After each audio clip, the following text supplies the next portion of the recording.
Olá, pessoal! Chegamos ao encerramento da nossa disciplina, Microbiologia. Gostaram de entender um pouco mais sobre esses seres invisíveis? Viram quanto eles são importantes e necessários à nossa existência? Na aula de hoje, no nosso encerramento, a gente vai lembrar um pouco, sobre a microbiologia. Vamos falar dos principais grupos de micro-organismos e suas particularidades. Ficou bem claro, bem fácil diferenciar cada um dos grupos. Trouxemos também um mapa mental de micro-organismos e faremos as considerações finais da nossa disciplina. A microbiologia é uma área, é um ramo da biologia. Biologia, como todos nós sabemos claramente, é a ciência que estuda os seres vivos. Então, a microbiologia, nós temos aí um prefixo, grego micros, que quer dizer pequeno. Então, é a parte da biologia, ou é a ciência biológica responsável pelo estudo dos seres microscópicos. Essa ciência estuda as atividades biológicas, isto é, verificam as diversas formas, estruturas, reproduções, aspectos bioquímicos, fisiológicos e seu relacionamento entre si e com o hospedeiro, sendo que esse relacionamento pode ser benéfico ou prejudicial. A microbiologia, esses seres microscópicos, eles têm diversas funções na natureza. Então, dependendo do tipo de micro-organismo, a gente classifica esses seres em decompositores, seres de importância industrial, parasitas ou patógenos. O que são seres decompositores? O que são micro-organismos decompositores? São aqueles que vão estar presentes principalmente nos ciclos biológicos, nos ciclos biogeoquímicos. São aqueles que vão quebrar a matéria orgânica morta e devolver substância inorgânica à natureza. Micro-organismos de importância industrial são aqueles utilizados na confecção de outros produtos ou subprodutos a partir destes micro-organismos. Aí nós temos a indústria farmacêutica, a indústria de alimentos, a indústria cosmética também, que entra junto da indústria farmacêutica. Aí nós temos a produção de alguns medicamentos, produção de antibióticos, produção de alimentos, cervejas, queijos, molho shoyu. Então, muitos alimentos são constituídos ou são fabricados a partir de atividade de micro-organismos. Micro-organismos parasitas, eles são, na sua maioria, patogênicos, Como, por exemplo, nós temos vírus, que são parasitas intracelulares obrigatórios. E patógenos, no geral, são aqueles que causam doenças. Nós temos bactérias que são patogênicas, vírus, todos eles são patógenos. Alguns protozoários patogênicos, como causador da doença de Chagas, da giardíase, E fungos também que são patogênicos, como os fungos que causam frieira e pano branco. Nós aprendemos que os principais grupos de micro-organismos são os vírus, as bactérias, estudados aqui. Nós tivemos também protozoários e fungos microscópicos. Os vírus são seres acelulares e parasitas intracelulares obrigatórios. Podemos dizer que a morfologia viral representa o esboço de uma célula. Por quê? Porque nós não temos uma constituição de membrana plasmática. Nós temos uma proteína, uma cápsula proteica chamada capsídeo e o genoma, que pode ser um DNA ou RNA. Todos os vírus são causadores de doenças, pois ao se replicarem, eles precisam invadir e comandar o aparato metabólico da célula hospedeira, causando grandes prejuízos a ela, inclusive a sua morte. Os vírus são classificados em envelopados e não envelopados, dependendo da existência ou não do envelope viral, que dá uma maior proteção ao vírus. As doenças causadas por vírus são chamadas de viroses e a sua grande maioria, né, a maioria das viroses, são doenças de origem respiratória. Os principais grupos de micro-organismos, né? Dentre os principais grupos de micro-organismos, nós temos também as bactérias. As bactérias, elas são as mais estudadas dentro da microbiologia. Por quê? Porque quando a gente trata de exigências nutricionais, quando a gente fala de curva de crescimento em sistema fechado, quando a gente mostra técnicas de coloração e cultivo em sistema fechado, a gente trabalha com bactérias. Por quê? Porque elas são mais fáceis de cultivar e porque elas têm um ciclo reprodutivo mais curto, elas se reproduzem rapidamente. Então, se eu faço uma aula prática utilizando bactérias em um dia, no dia seguinte eu já consigo visualizar o crescimento. Já os fungos, eles têm um metabolismo mais lento, dura de 7, às vezes até 15 dias para a gente ter o resultado de uma prática com fungos. Elas constituem um reino particular, o reino Monera, onde nesse reino nós temos apenas seres com células procariontes. As bactérias, elas são muito diversificadas em relação ao habitat. A gente tem bactéria em qualquer lugar do planeta.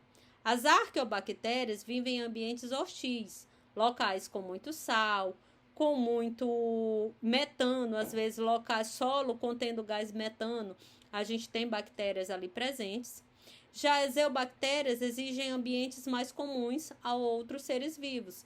Algumas delas vivem, a grande maioria, em temperatura moderada, né? São mesófilas, cresce ali entre 35 a 37 graus, até 40 graus, e necessitam de oxigênio para sobreviver. As cianobactérias são bactérias autotróficas, pois no seu citoplasma existem lamelas de clorofila, e aí elas conseguem realizar fotossíntese. Bactérias são classificadas por diferentes parâmetros, e aí vocês viram isso de forma detalhada nas nossas aulas, né? São classificadas em relação à parede celular, forma, arranjo, tipo, presença ou ausência e quantidade de flagelos, quanto à atmosfera gasosa, se elas são aeróbicas, anaeróbicas, facultativas ou microaerófilas, e também em relação à temperatura e pH, né? Em relação à temperatura, nós temos psicrófilas, mesófilas, termófilas e hipertermófilas, e em relação ao oxigênio ou ao pH, acidófilas, neutrófilas ou basófilas, ou alcalífilas. A fermentação é o método mais comum, aliás, é o método de obtenção de energia das bactérias. E em relação à fermentação, elas também são classificadas em bactérias de fermentação alcoólica, de fermentação acética ou de fermentação lática, dependendo dos subprodutos que elas geram no processo de fermentação. Bactérias causadoras de doenças são chamadas de patogênicas e muitas são combatidas com o uso de antibióticos, que nós vimos que os antibióticos são constituídos a partir de outros micro-organismos, principalmente fungos. Nós estudamos também os protozoários. Os protozoários, como já foi falado anteriormente, eles dividem o reino protista com as algas unicelulares. Os protozoários são micro-organismos unicelulares, eucariontes e heterotróficos por absorção. Eles compartilham o reino protista com as algas. E a forma de locomoção é o principal critério de classificação dos protozoários. Então, a gente tem aqueles que não têm, né, um critério de locomoção definido. A gente tem aqueles que realizam movimento ameboide, né, se locomovem por formação de pseudópodes. A gente tem os ciliados, que se locomovem por cílios, flagelados, que se locomovem por flagelo. A reprodução pode ser sexuada ou assexuada, depende aí do micro-organismo, né? Depende do protozoário. E as doenças causadas por protozoários são chamadas de protozooses. Essas doenças, elas podem ser a amebíase, a giardíase. A amebíase é a ameba, né, adquirida por ingestão de água não tratada. Giardíase, ela é considerada uma IST, porque ela é transmitida por via sexual. A leishmaniose, que ela vem de origem, a gente tem como hospedeiro intermediário alguns animais, né, mamíferos, e a malária, que aí ela é transmitida por inseto. E por último, né, o último grupo de micro-organismos estudados aqui na disciplina de microbiologia foram os fungos microscópicos. Então, o reino fungi, ele, diferente dos demais reinos, ele é dividido em organismos microscópicos, que são as leveduras e os bolores, e os macroscópicos. Na microbiologia, logicamente, a gente estuda apenas fungos microscópicos, bolores e leveduras. Eles podem ser unicelulares, que nós temos como fungos unicelulares as leveduras, como o principal representante é Saccharomyces cerevisiae, né, que ela produz o fermento biológico, aquele fermentinho biológico que a gente adquire, né, para a produção de pão, pizza, né? Ela também é utilizado para produzir cervejas, vinhos. Então, bebidas fermentadas alcoólicas, de fermentação alcoólica, se utiliza Saccharomyces cerevisiae. E nós temos também os fungos multicelulares, que são os bolores, que eles formam colônias.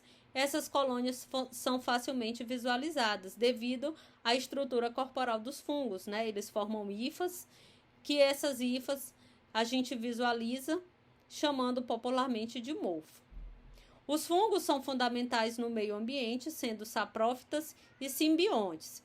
Os fungos simbiontes são aqueles fungos que vivem associados a outros seres vivos, como, por exemplo, nós temos as micorrizas, que são a associação de fungos com raízes de plantas leguminosas, e os líquens, que são a associação de fungos e algas. Na indústria alimentícia, eles também são muito utilizados na produção de bebidas fermentadas e bebidas lácteas, cervejas e outros. E queijos, principalmente, né? Por último, nós temos aqui um mapa mental, onde nós temos representados os principais grupos de micro-organismos. Inicialmente, nós temos os micro-organismos acelulares, que são os vírus, os viroides e os prions, né? Diferenciando aqui os vírus por eles terem uma cápsula proteica e por eles produzirem RNA através de uma síntese proteica da célula hospedeira. Os viroides, eles não fazem, né, essa produção de proteínas de forma através da transcrição da proteína, e os prions, que são alterações, né, durante a síntese proteica dos seres vivos. Eles não podem ser confundidos entre si. Seres vivos microscópicos celulares, nós temos divididos em micro-organismos procariontes e eucariontes. Os micro-organismos procariontes são as bactérias e as cianobactérias, que são dotados de células procariontes. Esses seres diferenciam-se entre si, pois as bactérias são heterótrofas e as cianobactérias são autótrofas fotossintetizantes. Algumas bactérias, elas também são autotróficas por quimiossíntese. Já os micro-organismos eucariontes, nós temos no reino protistas algas e protozoários, e os fungos procariontes, ou os fungos microscópicos, né, que são as leveduras e os mofos, como falado ainda há pouco. As algas, elas foram estudadas em biologia vegetal, e elas são micro-organismos autotróficos fotossintetizantes. Já os protozoários, assim como os fungos, são heterótrofos por absorção. Os micro-organismos, no geral, principalmente os micro-organismos celulares, né, procariontes e eucariontes, eles são muito estudados, são muito utilizados na indústria farmacêutica, na indústria de cosmético e na indústria alimentícia. Eles também são importantes na área da medicina, nos estudos de engenharia genética, eles são muito utilizados, né, para auxiliar na disseminação de genes de importância, tanto para o melhoramento genético quanto para a transgenia. E o estudo evolutivo desses micro-organismos, eles são realizados na disciplina de microbiologia. Espero que tenham compreendido, que tenham aprendido bastante sobre esses seres microscópicos. E aqui encerramos mais um ciclo. Agora você enxergará o mundo de outra forma, sabendo que os micro-organismos estão presentes em todos os lugares. Aprendemos aqui que esses seres invisíveis são fundamentais para a nossa sobrevivência, mas que precisamos evitar contato com aqueles que são indesejáveis. Olhe ao seu redor, eles estão na sua companhia sempre. Parabéns por chegar até aqui. Parabéns por fechar, né, por encerrar mais um módulo. Você pode e você vai vencer. Acredite. E até a próxima.